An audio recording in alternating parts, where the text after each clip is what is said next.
ضلع رحیم یار خان سے ہمارے نمائندہ سید شعیب خالد کی رپورٹ کے مطابق رحیم یار خان کی تحصیل صادقہ آباد میں شاہراہ کیفے سجاول پل پہ مظلوم خاندان کا احتجاج، لوگوں نے پوری شاہراہ کو آگ لگا کر بند کر دیا۔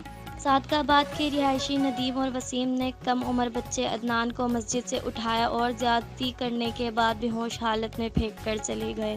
ناظرین، آپ کو بتاتے چلے کہ ایک عید کی تیاریاں جوش و خروش پر ہیں اور دوسری جانب مظلوم خاندان غم سے نڈال ہے۔ عدنان کے اہل خانہ کے مطابق پولیس نے رشوت لے کر ملزموں کو رہا کر دیا۔ عدنان کے اہل خانہ کا وزیر اعلیٰ پنجاب حمزہ شہباز اور وزیر اعظم پاکستان شہباز شریف سے انصاف کا مطالبہ۔